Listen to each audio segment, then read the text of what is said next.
Cette femme, vous l'avez déjà vue quelque part. Devenue une évidence pour tous, c'est Marianne, l'incarnation de la République française. Or, notre vision est complètement déformée. Cette femme provient d'un tableau, peint à une époque où la France n'était pas une république, mais un royaume. Il a été peint par un homme résolument anti-républicain, sceptique face à la démocratie. Ce peintre est Eugène Delacroix, un vrai dandy parisien horrifié par tout ce qui peut être vulgaire ou populaire. Comment a-t-on pu arriver à un contresens aussi énorme ? Delacroix a-t-il échoué à faire passer ses idées ? Ou bien est-ce nous qui ne voulons pas admettre la vérité, en oubliant la mort et la barbarie qui y règnent ?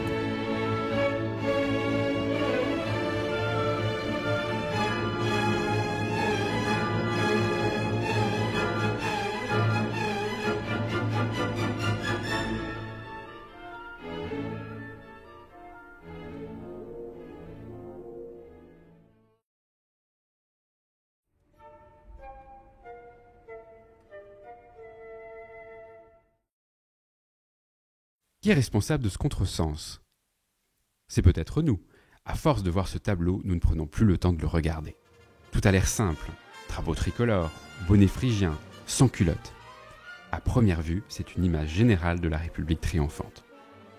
Et pourtant, ce tableau fait référence à un événement précis, datable au jour près. On pense bien sûr à la Révolution française, la grande, celle de 1789. En haut, le peuple vainqueur. En bas, les soldats du roi, un Suisse et un cuirassier terrassés. Mais cette foule est celle d'une autre époque. L'ouvrier manufacturier, béret, pantalon à bretelles et tablier, le travailleur à la journée en blouse bleue, appartiennent tous deux à l'ère industrielle. Cet homme en redingote, cravate et chapeau haute forme peut être journaliste ou chef d'atelier et vêtu à la mode des années 1820-1830. Derrière lui, le bicorne d'un élève de Polytechnique, une école créée après la Révolution. Enfin, un gamin de Paris, en gilet et béret.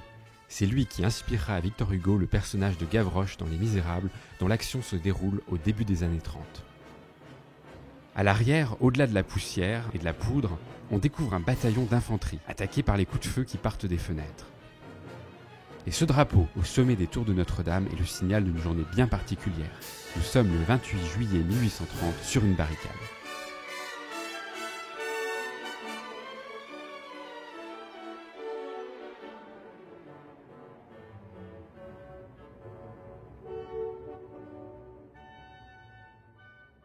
Un jour historique ? Tellement historique qu'on l'a bel et bien oublié aujourd'hui, noyé dans les soubresauts du XIXe siècle.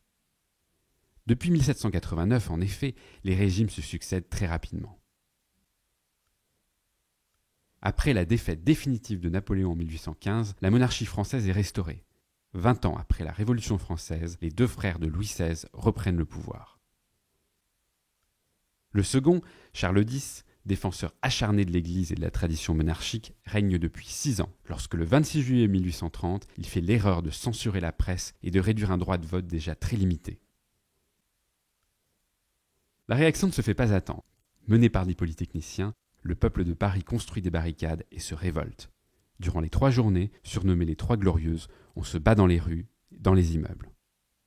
Il s'agit donc bien d'une révolution. Charles X, renversé du trône, doit quitter la France. Mais la monarchie n'est pas remplacée par une république.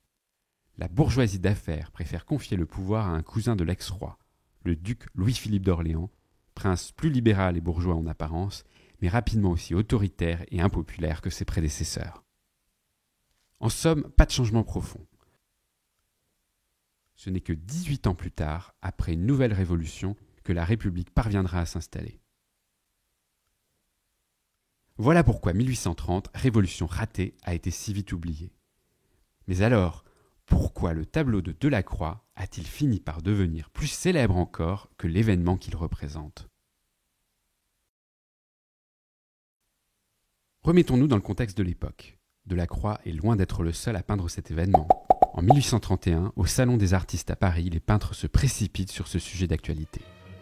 De manière générale, ce qui les intéresse, c'est montrer le spectacle pittoresque d'une bataille en plein Paris. Ils utilisent donc les procédés de la peinture de bataille. Des vues panoramiques, avec des personnages très petits dans le tableau. le point de vue des vainqueurs, c'est-à-dire des insurgés vus en grand, de dos, face à l'ennemi. Des anecdotes curieuses et émouvantes.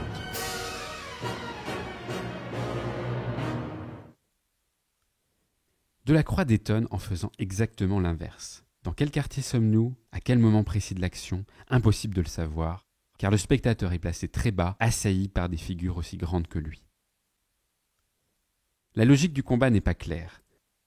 C'est vers nous que sont tournés les insurgés, alors que l'on distingue les troupes royales à l'arrière-plan. Enfin, la place réservée au chef, Delacroix peint une femme. Tout indique qu'elle joue un rôle clé. Au sommet d'une pyramide de corps, au point de rencontre de lignes obliques, elle attire notre regard et celui des hommes qu'elle domine. Mais la situation est improbable. Que fait cette femme à moitié nue au milieu des coups de feu? En réalité, ce n'est pas un être comme les autres. Delacroix signale qu'elle relève d'un autre monde. Son buste et ses pieds nus, la ligne serpentine de son corps, le drapé aérien de cette tunique simple, sont directement empruntés aux statues des déesses grecques antiques comme la Vénus de Milo. Bien qu'elle marche droit sur nous, son visage désaxé se découpe en profil grec, comme une médaille. Derrière sa tête, un nuage de fumée fait l'effet d'une auréole divine. Le bras passe exprès devant la bande blanche du drapeau pour mieux ressortir à contre-jour. Elle porte le bonnet phrygien, symbole d'émancipation. Le titre du tableau donne la solution, c'est la liberté. Cette femme n'a jamais existé, elle n'a ni nom ni histoire personnelle, elle incarne une idée abstraite. C'est ce que l'on appelle une allégorie. Plutôt que de se perdre dans les circonstances de l'événement, Delacroix préfère exprimer l'idée abstraite et positive qui a guidé le mouvement. Dans ces conditions, l'emploi de l'allégorie aurait dû satisfaire pleinement le public du XIXe siècle. Or, c'est l'inverse qui se produit. La liberté guidant le peuple est accablée d'injures. Qu'est-ce qui n'a pas marché? Dieu qu'elle est sale, dévergondée, la plus ignoble courtisane des plus sales rues de Paris. Est-ce qu'il n'y avait que de la canaille à ces fameuses journées-là? Le procès commence. Accusée numéro 1, cette femme est effectivement plus proche de la poissarde que de la déesse. Les seins à l'air, rouges de sueur, bronzés par le soleil de juillet, à moins que ce soit de la crasse ou de la poudre à canon. En outre, pas très féminine ni gracieuse. Même musculature, même geste énergique que ce gladiateur grec, et avec les poils aux aisselles par-dessus le marché. Des comparaisons aident à mieux comprendre le choc du public.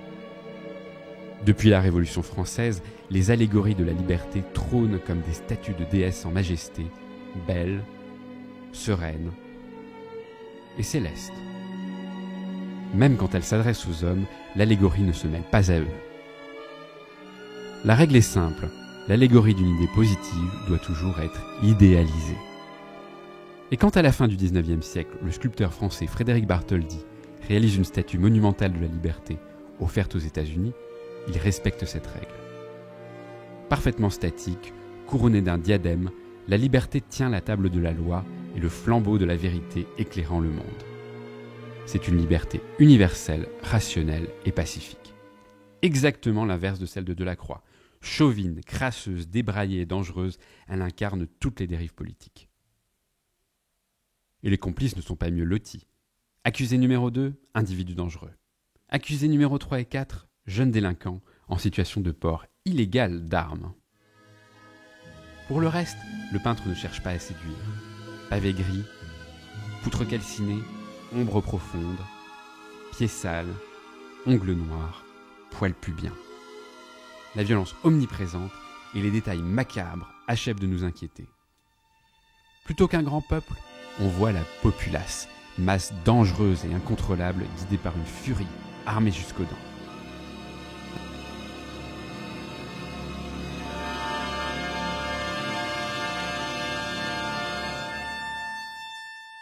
Le tableau est si ambigu. On a l'impression que le peintre se contredit lui-même. Alors la question reste entière. Delacroix fait-il l'éloge ou la caricature de la démocratie ?